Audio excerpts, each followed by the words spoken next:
Olá pessoal, tudo bem? Essa é a nossa videoaula para nós estarmos corrigindo os exercícios do livro que eu passei a vocês referente ao governo de Getúlio Vargas. Vamos relembrar quais eram as páginas. A página 125 eu pedi a vocês as questões 1, 2 e 3, enquanto na 133 eu pedi as questões 1, 2 letra A e 4 letra A. Vamos começar com a página 125, questão de número 1. Por favor, acompanhem comigo pelo livro, tudo bem?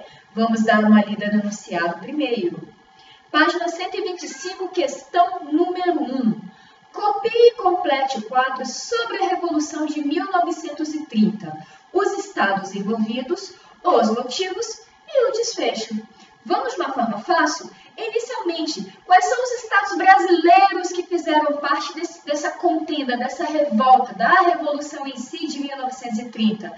Vamos relembrar o que nós vimos a respeito da Aliança Liberal. Lembrem-se, São Paulo ganhou as eleições sob a vitória de Júlio Prestes. Devido à acusação de fraude, vai haver uma grande revolta da Aliança Liberal que era formada por que estados? Minas Gerais, Rio Grande do Sul e Paraíba. Obviamente, o estado de São Paulo vai contribuir no meio dessa revolta, porque vão ser os 3 estados que formaram a Aliança Liberal contra São Paulo. A principal motivação foi justamente o assassinato do candidato à vice-presidência da República ao lado de Getúlio Vargas, que era João Pessoa. Reiterando o que foi dito a vocês, os estados envolvidos durante o conflito da Revolução de 30 foram Minas Gerais, Paraíba, Rio Grande do Sul, que formaram a Aliança Liberal, e, obviamente, o estado de São Paulo contra esses 3 estados. A motivação, basicamente, a revolta da Aliança Liberal de ter perdido as eleições que está constatado que foram fraudadas por São Paulo, e, além disso, o assassinato do candidato à vice-presidência ao lado de Getúlio Vargas, que era João Pessoa. E, obviamente, o desfecho, o que vai acontecer nesse processo da Revolução de 30? Nós podemos dizer que Getúlio Vargas, acompanhado da Aliança Liberal, passou a aplicar um golpe dentro do Estado brasileiro, se tornando o presidente provisório do Brasil, até que ocorresse novas eleições. Tudo bem? Vamos reiterar novamente. Estados envolvidos: Minas Gerais, Rio Grande do Sul, Paraíba e São Paulo. As motivações: o assassinato de João Pessoa e as eleições fraudulentas. Desfecho: golpe de Getúlio Vargas com apoio da Aliança Liberal e também se mantendo no governo durante o seu regime provisório. Muito bem. Questão de número 2. Ordene corretamente os acontecimentos a seguir, enumerando de 1 a 5. Primeiro vamos ler os acontecimentos para saber a ordem cronológica delas. Vamos lá. Letra A. Eclode a Revolução Constitucionalista em São Paulo. B. Cria-se o DIP e a CLT. C.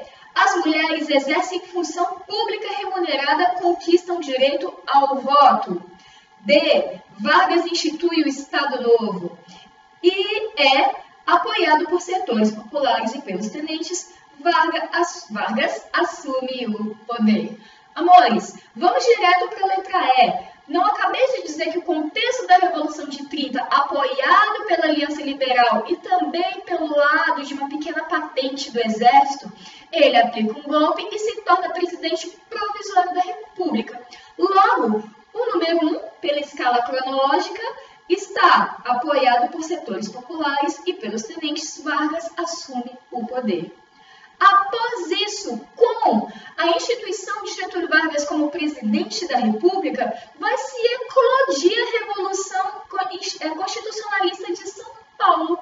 Vocês lembram da aliança que os paulistas vão fazer exigindo o interventor paulista em São Paulo e a vinda de uma nova Constituição durante o regime provisório de Vargas? A partir disso aí, nós podemos dizer que a sequência está na letra E, apoiado por setores populares e pelos tenentes, Vargas assume o poder. Após isso, eclode a Revolução Constitucionalista em São Paulo. Mesmo assim, na continuação, ainda no regime provisório de Vargas, as mulheres exercem função pública remunerada e conquistam o poder do voto. Quando que isso se instaura? A partir da nova Constituição de 1934. Nesse instante, nós temos ainda a continuidade. Vargas vai instituir o Estado Novo, porque ele passou a fazer isso para tentar impedir o avanço das suas oposições, principalmente a imposição e a oposição dos integralistas, dos aliancistas que apoiavam o regime do comunismo. Muito bem, Vargas institui o Estado Novo e a número 5 só pode ser a letra B, né, gente? O DIP e a CLT vão passar a ser criados. Sequências para vocês: 1E, 2A, 3C, 4D e 5B de bola. Muito bem, fizemos a cronologia do regime do Getúlio Vargas. Nós vamos agora para a questão de número 3. Politicamente, o Estado Novo caracterizou-se como uma ditadura, mas do ponto de vista social, foi responsável por promover importantes avanços no país. Explica essa contradição. Meus queridos, vamos analisar o contexto do que é um regime ditatorial. Todas as vezes, no contexto principalmente de era moderna, de era de século 20 e 21, quando eu instituo um sistema de ditadura, eu tenho um regime radical, centralizador, que passa a desmanchar ou afastar alguns direitos políticos e sociais da população. Aqui no Brasil, no caso do Estado Novo de Getúlio Vargas, não foi um tanto diferente disso. Getúlio Vargas, ele vai trazer censura, enaltecimento para o seu governo por meio de propagandas a favor do seu regime. Mas, além disso, qual é o ponto destoante que o enunciado pede? Mesmo assim, houve um reflexo de desenvolvimento social. Que desenvolvimento social foi esse? Justamente o avanço da industrialização no país vai trazer um acúmulo gigantesco de novos empregos para a população brasileira, obviamente fazendo diminuir o número de desempregados. E um outro critério, a partir desse instante que se instaura o regime do desenvolvimento econômico por meio da industrialização, nós vamos ter as constituições de leis trabalhistas, como, por exemplo, a instituição do regime da CLT, que foi a consolidação das leis do trabalho. Muito bem. Concluído essas três questões da página 125, nós vamos para a página 133. Vamos a ela. Estão com o livro? Eu espero que vocês estejam. Página 133. Chegamos nela. Número 1, se eu não me engano, isso. Questão de número 1 da 133. Nós temos uma charge, tudo bem? Aqui no vídeo não dá para ver, mas eu espero que vocês estejam acompanhando com o livro, ok? E a charge está assim: a vontade do freguês. Vargas, em 1931, ele defende uma coisa. Em 1935, ele defende outra. E em 1937, ele defende outra coisa durante o seu regime. Então, são fases de defesa do regime da era varguista.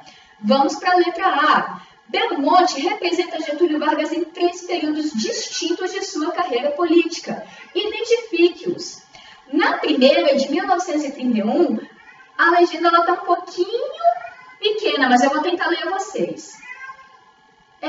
E marchamos relutantemente para a esquerda. O que isso significa?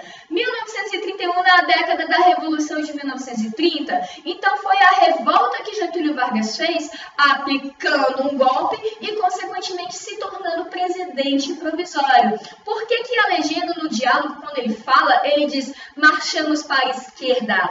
Porque, basicamente, a classe média alta, nesse instante, vai passar a estruturar Getúlio Vargas como um apoiador das camadas de esquerda.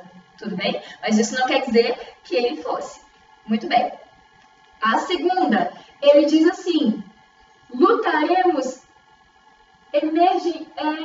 energicamente contra os extremos da esquerda e da direita. Então, ele está falando, eu vou acabar com o extremismo de esquerda e de direita. Ele está impondo o quê? Um sinal de populismo ou um sinal de apaziguamento para tentar o desenvolvimento do país sem o apoio, nem uma questão de apoio, mas sem dar privilégios nem para a esquerda e nem para a direita. Muito bem, nós temos sempre que olhar a data. Embaixo, se vocês repararem, está escrito assim, 1935. Lembre-se, a Constituição do Brasil, a primeira, instaurada por Getúlio Vargas, ela foi da data de 1934. Obviamente, ele está se utilizando o quê? Que ele não vai trazer privilégios para o lado da direita e da esquerda, porque pela ordem constitucional, ele está dando privilégios para toda uma camada brasileira, ok? E nós temos o Getúlio Vargas vestido de tenente do Exército em 1937, e ele diz o seguinte, os políticos são os piratas, precisamos acabar com eles. Quando ele fala, ele cria essa entonação de dizer precisamos acabar com eles, isso demonstra ou detona o quê? Um sentido de regime ditatorial, gente. Se é ditadura, ele quer o esquema ou o surgimento do Estado novo de Getúlio Vargas. Tudo bem? Letra B. Relacione cada momento do governo Vargas com as vestimentas e os discursos representados na charge. A mesma coisa. A primeira figura do Vargas, ele está como se estivesse uniformizado como soldado para lutar pela população brasileira. Revolução de 30. Na segunda, ele está... É porque eu espero que vocês acompanhem com o livro, tudo bem? Na segunda, ele está com uma cartola, vestido de fraque, né? Dizendo, não vou apoiar nenhum lado nem o outro. Se ele não apoia nenhum lado nem o outro, é porque ele está dando benefícios constitucionais para toda uma população. Não somente estados, como por exemplo só São Paulo, ou só aqueles que faziam parte da Aliança Liberal. Tudo bem? E a terceira, ele está vestido denotando, né, a questão de figuração de exército ou de militar. Ele dizendo no diálogo, vão acabar com eles, ele está também transmitindo a mensagem de quê? De regime ditatorial, radical e extremista. Tudo bem? Compreendido? Letra C. É possível perceber por essa charge qual é a posição... Qual é a posição de Belmonte? Belmonte é o chargista, é aquele que criou essa imagem. Em relação ao governo Vargas, explique. Meus queridos, essa questão é de cunho pessoal, tudo bem? Isso vai daquilo que vocês compreenderam. Vocês acham que o autor, o criador dessa charge, ele transmitiu aquilo que ele acreditava sobre o regime do Vargas? Fica a critério de vocês, tudo bem? Da página 133, nós temos ainda a questão de número 2, letra A. Leia o texto abaixo, que mostra como o direito do voto às mulheres que exerciam função pública remunerada, conquistado na Constituição de 34, era visto como receio por parte da sociedade brasileira da época. Para muitos, inclusive mulheres, as recentes conquistas femininas na política, no direito, no trabalho, representavam uma ameaça. Temiam que novas ocupações que as fizessem desinteressar-se pelos assuntos domésticos. Temiam a desestruturação da família. As próprias mulheres afirmavam que as mudanças não significavam uma ruptura brusca e completa com o passado, com a forma de organização da vida social e com os valores tradicionais. A mulher brasileira, portanto, deveria atuar no mundo moderno capitalista, acumulando uma dupla função: o de dona de casa e educadora dos filhos, e a de cidadã consciente de seus deveres e responsável pelo destino da pátria. Letra A. Identifique no texto os principais receios de parte da sociedade da época em relação à participação feminina na política. Justamente o que, quando Getúlio Vargas passa a conceder as leis trabalhistas, ele não traz distinção de sexo, ou seja, de feminino ou masculino. É para toda uma comunidade classe trabalhadora. A ideia do texto é demonstrar que, a partir do instante, aquela mulher que tivesse direitos trabalhistas e fosse, obviamente, trabalhar, consequentemente, passaria a adentrar-se no conceito político, ou seja, numa estrutura de direitos políticos que Getúlio Vargas também conferiu a elas por meio da Constituição de 34. Tudo bem? Qual é o conceito do receio da comunidade ou da sociedade da época? De que, com a vinda dos direitos trabalhistas dado às mulheres e, além disso, o direito ao voto, ou seja, a introdução da mulher no contexto político do país, fizesse com que ela se distanciasse da função, naquele período, essencial da mulher, que eram os serviços domésticos, ou seja, em casa, e da criação dos filhos e cuidado com a família. Tudo bem? Onde que isso está inserido no texto? Basicamente, quando diz o seguinte, 1, 2, 3, na quarta linha, temiam que novas ocupações as fizessem desinteressar-se pelos assuntos domésticos. Temiam a desestruturação da família.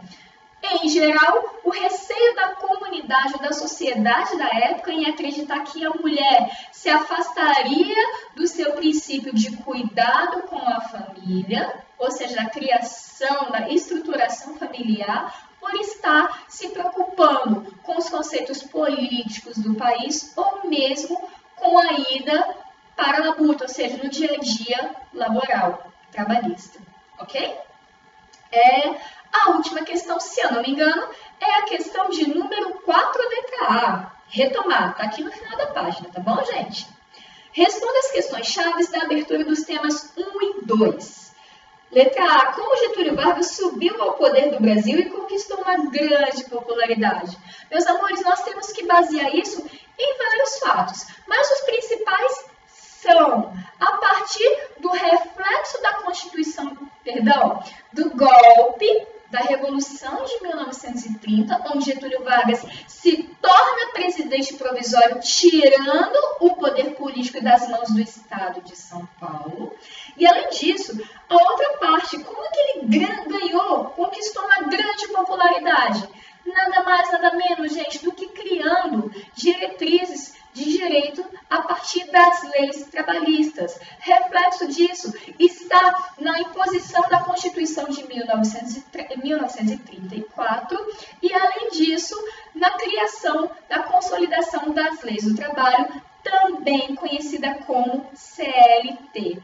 Meus queridos, aqui nós terminamos a correção dessas páginas. Eu espero que vocês tenham entendido de uma forma fácil. Qualquer dúvida nós estaremos sanando por e-mail ou por meio dos nossos próximos encontros. Fiquem com Deus, um beijo e até mais.